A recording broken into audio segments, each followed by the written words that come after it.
Hi viewers, ఒక to our channel. ప్రస్తుతం మనతో పాటు దామ బాలాజీ గారు, సీనియర్ జర్నలిస్ట్ ఉన్నారు. వారితో ఒకసారి మాట్లాడదాం. సార్ నమస్కారం సార్. నమస్తే. తిరుమలలో వరుసగా ప్రమాదాలు జరుగుతున్నాయని వార్తలు వస్తున్నాయి సార్. ఇది భక్తుల్ని కూడా కలవరపెడుతుంది సార్. అంటే మొన్నే చూసాం తిరుమల తొక్కిసలాట ఘటన జరిగింది. ఆ తర్వాత ఒక బాబు చనిపోయాడని వార్తలు వచ్చాయి. అండ్ అగ్ని ప్రమాదం, బస్సు ప్రమాదం ఇటువంటివి కూడా సంభవించాయని చెప్తున్నారు. అసలు ఏం జరుగుతుంది తిరుమలలో? మరి ఈ ప్రమాదాలు గల కారణాలు ఏంటి? మీరేం చెప్తారు సార్ దీనిపై?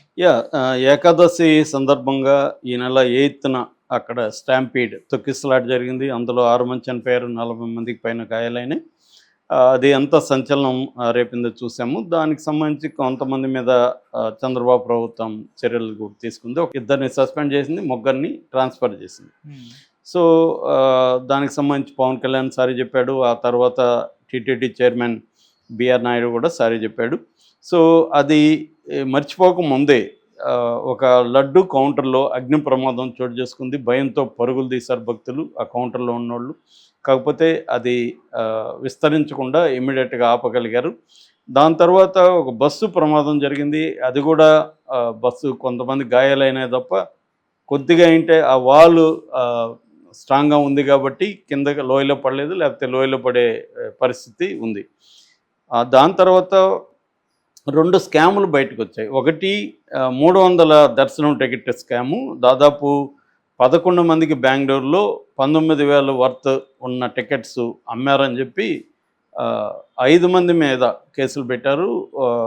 స్పెషల్ కౌంటర్ ఉద్యోగిగా ఉన్న లక్ష్మీపతి, ఫైర్ సిబ్బంది ఉన్న మణికంఠ, భానుప్రకాష్, ట్యాక్సీ డ్రైవర్లు శశి, జగదీష్, వీళ్ళ 5 మంది మీద కేసులు పెట్టారు.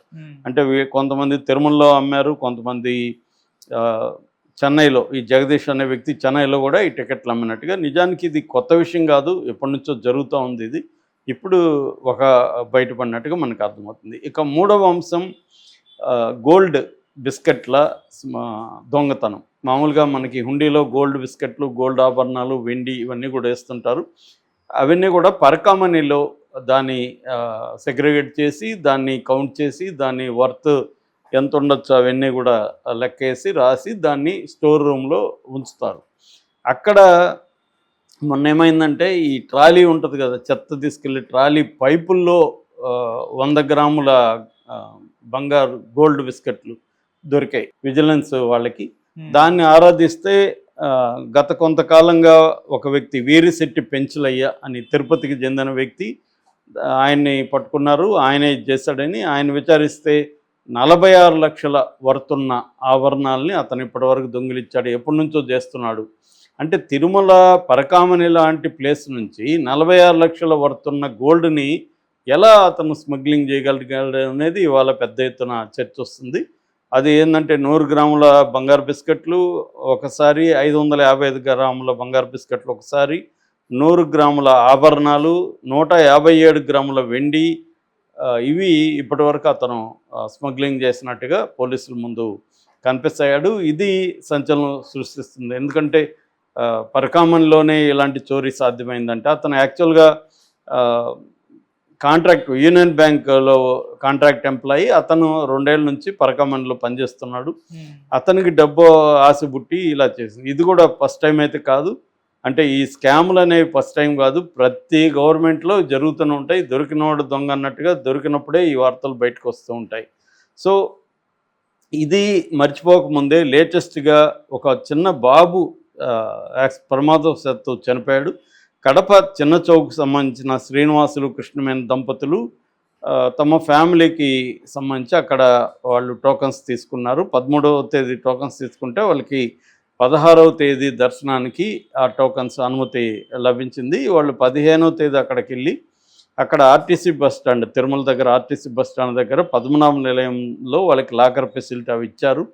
అక్కడ ఉన్నప్పుడు ఆ ఇద్దరు పిల్లలు 2nd ఫ్లోర్లో పైన ఓపెన్ స్పేస్ ఉంటే అక్కడ ఆడుకుంటున్నారు. ప్రమాదవశాత్తు 2nd సన్ సాత్విక్ అనే అబ్బాయి కాలు జారి కిందికి పడిపోయాడు. ఇమీడియట్గా హాస్పిటల్కి తీసుకెళ్లారు. హాస్పిటల్లోకి వెళ్ళినాక వాళ్ళు వైద్యం చేశారు, కానీ అబ్బాయి చనిపోయాడు. సో ఇది అంటే వాళ్ళు అంత కాలు జారే విధంగా వాళ్ళని ఎందుకు పెట్టారు, అంత లోగా ఎందుకు ఉంది, అది సెక్యూరిటీ ఎందుకు లేదు అన్న విమర్శలు అయితే ఇప్పుడు వస్తున్నాయి. అంటే ఏమవుతుందంటే, మామూలుగా అయితే ఇవన్నీ అనేక చోట్ల ప్రమాదాలు జరుగుతుంటాయి, కానీ తిరుమల అనేసరికి ఇది ఇంటర్నేషనల్ అటెన్షన్ ఉంటుంది కాబట్టి తిరుమలలో ఏం జరిగినా అది పెద్ద ఎత్తున మీడియా అటెన్షన్ కావచ్చు, ప్రజల అటెన్షన్ కావచ్చు చోటు చేసుకుంటుంది. అంటే ఇక్కడ బిఆర్ నాయుడు వచ్చినప్పటి నుంచి ఇవి ఎక్కువైనాయి అనేది ఇప్పుడు ప్రధానంగా విమర్శ. మనం ఆల్రెడీ చూసాం బిఆర్ నాయుడికి అక్కడున్న ఈఓ శ్యామలరావుకి మధ్య పడట్లేదని ఆంధ్రజ్యోతి రాసింది.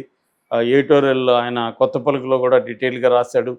సో ఒకటి ఏంటంటే బిఆర్ నాయుడికి ఎక్స్పీరియన్స్ లేదు, అడ్మినిస్ట్రేటివ్ ఎక్స్పీరియన్స్ లేవు, ఆయన తీసుకొని పెట్టారు. ఆయనేమో లోకేష్ మనిషి, అక్కడున్న ఈఓ ఏమో శ్యామలరావు ఏమో చంద్రబాబు మనిషి, వీళ్ళిద్దరి మధ్య ఒక కోఆర్డినేషన్ లేదు. అది ఏమైపోయిందంటే ఇటు పాలక మండలికి, అంటే టీటీడీ బోర్డు పాలక మండలి ఉంటుంది, బోర్డు మెంబర్స్కి, ఇటు అధికారులకి మధ్య సమన్వయ లోపం అనేది క్లియర్గా అర్థమవుతుంది. కానీ దాన్ని మళ్ళీ వాళ్ళిద్దరు ఖండించి ప్రెస్ మీట్ పెట్టి ఇదేమీ లేదు, మేము ఇద్దరం కలిసి పనిచేస్తున్నాం అని చెప్పారు. అది కూడా మనకు ఎవరు కూడా నమ్మే పరిస్థితి లేదు అలా చెప్పినప్పటికి కూడా. ఎందుకంటే వరుసగా సంఘటనలు ఇలా జరుగుతున్నాయి. కేవలం ఒక 3,000 మందికి టోకన్స్ ఇచ్చి ప్రాపర్గా వాళ్ళని పంపించలేకపోయారంటే ఇంత ఘన చరిత్ర ఉన్న తిరుమల తిరుపతి దేవస్థానం ఇంకా లక్షల మందిని ఎలా డీల్ చేస్తారనేది పవన్ కళ్యాణ్ కూడా ప్రశ్నించాడు. సో దీనికి ప్రధాన కారణం ఎందుకంటే 15 సార్లు వీళ్ళు ఈ ఏకాదశికి సంబంధించిన దర్శనాలకు టోకన్లకు సంబంధించి 15 సార్లు మీటింగ్లు పెడితే ఒక్కసారి మాత్రమే వీళ్ళిద్దరూ కలిసి పాల్గొన్నారు. సో వీళ్ళ మాట వాళ్ళు వినట్లేదు, వాళ్ళ మాట వీళ్ళు వినట్లేదు అనేది ప్రధానంగా చెబుతున్నారు. మామూలుగా ఇటువంటి ఇందాక చెప్పిన దర్శనం స్కాములు, తర్వాత లడ్డు స్కాములు, గోల్డ్ కానీ డబ్బులు కానీ పట్టుకుపోవడం, ఇవన్నీ ఎప్పటి నుంచో వింటూనే ఉన్నాయి. ఎందుకంటే నేను తిరుపతిలో చదువుకున్నా కాబట్టి చిన్నప్పటి నుంచి వింటున్నా. ఇప్పుడు కూడా మనం ఎవరికైనా లడ్లు కావాలి, ఒక 20 లడ్లు కావాలని చెప్తే అక్కడ ఎవరో ఉంటారు బ్రోకర్లు, వాళ్ళకి చెప్తే వాళ్ళు తెప్పించేస్తారు అన్నమాట తిరుపతిలో. ఎందుకంటే అక్కడ పనిచేసే ఉద్యోగులు కావచ్చు, షాపు వాళ్ళు కావచ్చు, ఇతర ఎంప్లాయీస్ కావచ్చు, వీళ్ళకి ఏ మార్గాల్లో తేవాలో ఐడియా ఉంటుంది. ఎందుకంటే ఏళ్ల తరబడి పనిచేస్తుంటారు కాబట్టి ఐడియా ఉంటుంది. ఎక్కడైనా కూడా ఇది తిరుమలలోనే కాదు అన్ని చోట్ల జరుగుతుంది. ప్రతి చోట ఆయన ఎవరో ఫిలాసఫర్ చెప్పాడు, రూల్స్ ఎందుకు ఉన్నాయంటే బ్రేక్ చేయడానికి అని. Without breaking of the rule there is no need of the rule అన్నాడు ఆయన. అలాగే రూల్స్ ఉన్నాయంటేనే బ్రేకింగ్ కూడా ఉందని బ్రేక్ చేస్తూ ఉంటారు. అది ప్రతి గవర్నమెంట్లో జరుగుతుంది. కాకపోతే ఇప్పుడు ఏమైందంటే గత 5 ఏళ్లలో జగన్ ప్రభుత్వం ఉన్నప్పుడు జగన్ క్రిస్టియన్ అని, అక్కడ క్రిస్టియానిటీని చేస్తున్నారని అనేక అవకతవకలు జరుగుతున్నాయని పెద్ద ఎత్తున తెలుగుదేశం మీడియా ఫోకస్ చేసింది. అందువల్ల దాని అటెన్షన్ పెరిగింది. లేకపోతే ఇంత అటెన్షన్ ఉండదు. ఇవన్నీ సాధారణంగా జరిగేవి. యాక్సిడెంట్లు కూడా చాలాసార్లు అక్కడ యాక్సిడెంట్లు చనిపోయిన సందర్భం ఉన్నాయి, లోయలో బస్సులు పడిపోయిన సందర్భాలు ఉన్నాయి. అవన్నీ మెరుగుపరిచారు నిజానికి. కాకపోతే ఏమైందంటే ఎప్పుడైతే జగన్ మీద ఫోకస్ పెట్టి చిన్న చిత్తగా అక్కడ ఏదో షేప్ ఏదో ఉంటే కూడా అది సిల్వర్ షేప్ అని రకరకాలుగా జగన్ని ఇబ్బంది పెట్టడానికి ఎప్పుడైతే చేశారో దానివల్ల ఓవరాల్గానే జనం ఫోకస్ తిరుమల మీద పడింది. అది గవర్నమెంట్ మారినాక మరి మారాలి కదా.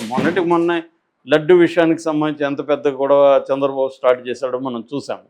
సో వీళ్ళు ఏంటంటే రాజకీయ ప్రయోజనాల కోసం చివరికి దేవుణ్ణి కూడా వదలలేదని సుప్రీంకోర్టే కామెంట్ చేసింది. కనీసం దేవుణ్ణి అన్న వదిలిపెట్టండి మీ రాజకీయాలకు. కానీ దేవుణ్ణి వదిలిపెడితే అసలు బీజేపీ నిలేదు కదా. బీజేపీ అధికారంలోకి రావడమే దేవుడి పేరుతో, రథయాత్ర పేరుతో కదా బీజేపీ అధికారంలోకి వచ్చింది. కాబట్టి ఈ దేశంలో మత రాజకీయాలు అనేవి కొత్తగా ఏం రాలేదు, అది అందరూ చేస్తున్నారు. ఒకప్పుడు బీజేపీకి పేటెంట్ ఉండేది, ఇవాళ అన్ని పార్టీలు కూడా మత రాజకీయాలు చేస్తూనే ఉన్నారు. సో అలాగా ఫోకస్ పెరగడం వల్ల ఇదైతే సాధారణ సంఘటన కాదు. స్టాంపీడ్ అనేది ఫస్ట్ టైం తిరుమల చరిత్రలోనే ఫస్ట్ టైం జరిగింది. మిగతావన్నీ కూడా సాధారణ సంఘటనలే. ఈ బాబు చనిపోవడం అది యాక్సిడెంట్లు చాలాసార్లు జరిగాయి. కాకపోతే దాని మీద ఇప్పుడు ఎంక్వైరీలు చేసి సేఫ్టీ, ఎందుకంటే ఫ్యామిలీస్ ఎక్కువ వెళ్తుంటారు, చిన్నపిల్లల్ని తీసుకెళ్తుంటారు, వాళ్ళకి అక్కడ వాళ్ళకి ఇచ్చే గెస్ట్ హౌస్లో సేఫ్టీ ఉందా అనేది ప్రధానంగా చూసుకోవాల్సిన అవసరం ఉంది. ఇప్పుడు ఈయన మీద అయితే తీవ్ర విమర్శలు ఉన్నారు. ఒక పుకారు ఏంటంటే ఈ బిఆర్ నాయుడిని చేంజ్ చేస్తారు అన్న పుకారు కూడా ఉంది, ప్రెజర్ వస్తుంది. ఆయన్ని చేంజ్ చేయడానికే ఇవన్నీ చేస్తున్నారనే వార్తలు కూడా వస్తున్నాయి. మరి ఏం జరుగుతుందనేది చూడాలి. Okay sir, thank you so much.